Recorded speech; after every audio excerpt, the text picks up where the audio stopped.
सोचो, समुद्र के डीप वाटर के अंदर एक ऐसा शहर छुपा है जो शायद दुनिया का सबसे पुराना और सबसे एडवांस सिटी था। एक ऐसा शहर जिसमें गोल्डन महल था, बड़े मंदिर थे और लाखों लोग एक साथ रहते थे। कहा जाता है कि ये शहर भगवान श्री कृष्ण ने खुद बनाया था और उसका नाम था द्वारका। और आज वही शहर समुद्र के नीचे सो रहा है।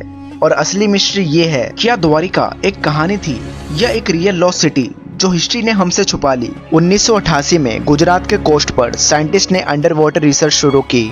उन्होंने कैमरास, एडवांस मशीनें सब यूज किया और जो उन्हें दिखाई दिया उसने दुनिया को शॉक कर दिया। समुद्र के नीचे बड़े बड़े स्टोन्स, स्ट्रेट वॉल्स, बड़े पिलर्स और प्लेन रोड्स। ये सब नेचुरल रॉक्स नहीं थे, ये एक पुरानी सिटी का रिमाइंस था। जब डेटिंग हुई तो पता चला ये स्ट्रक्चर 9000 साल पुरानी है। पर दिक्कत तो ये है, हिस्ट्री बुक्स तो कहते हैं कि 5000 साल पहले कोई एडवांस सिविलाइजेशन होती ही नहीं थी। तो फिर ये कौन सी सिटी थी? अब ध्यान दो, महाभारत में लिखा है कि श्री कृष्ण ने एक नया शहर बनाया था, द्वारिका। एक फ्लोटिंग सिटी जो समुद्र के किनारे थी और उसमें 9 लाख लोग रहते थे। महल सोना चांदी से सजाया गया था और सड़कें इतनी बड़ी कि एक साथ 900 रथ निकल जाए। और शॉकिंग बात ये है, जो विवरण महाभारत में लिखा है वही चीजें साइंटिस्ट को समुद्र के नीचे मिल रहा है। बड़ी वॉल्स, डेकोरेटेड स्टोन्स, एक ऑर्गेनाइज्ड लेआउट। क्या ये सिर्फ कोइंसिडेंट है या फिर महाभारत की एक कहानी नहीं बल्कि एक रियल हिस्टोरिकल रिकॉर्ड है? महाभारत में कहते हैं श्री कृष्ण के स्वर्गधाम प्रस्थान के बाद समुद्र ने पूरी द्वारिका निगल लिया।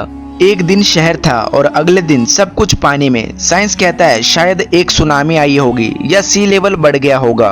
पर एक ट्विस्ट है, नॉर्मली जब एक सिटी डूबती है तो उसके रिमाइंस बिखर जाते हैं, लेकिन द्वारका के स्ट्रक्चर अभी भी एक जगह पर ऑर्गेनाइज्ड मिलते हैं, जैसे समुद्र ने उसे इंटरनेशनली प्रोटेक्ट कर लिया हो। तो क्या यह सिर्फ नेचुरल डिजास्टर था या फिर कृष्ण जी की लीला थी? मरीन आर्कियोलॉजिस्ट ने जब स्कैनिंग की और उन्हें वहां स्टेयरकेसेस, बड़े मंदिर के फाउंडेशन और जाइंट वॉल्स मिले, वहां पौराणिक धातु और रेयर टूल्स भी मिले जो महाभारत के युद्ध से मैच करते हैं। और सबसे शॉकिंग, उन्हें ऐसे सिंबल्स मिले जो अभी तक डिकोड नहीं हो पाए। सोचो, अगर द्वारिका एक मिथ होता तो समुद्र के नीचे एक पुरानी सिटी का रिमाइंस कैसे होता? और वही चीज जो एक पुरानी ग्रंथ में लिखी गई थी वो कैसे मिलती? हिस्टोरियंस कहते हैं महाभारत एक धार्मिक मान्यता है, रियल हिस्ट्री नहीं।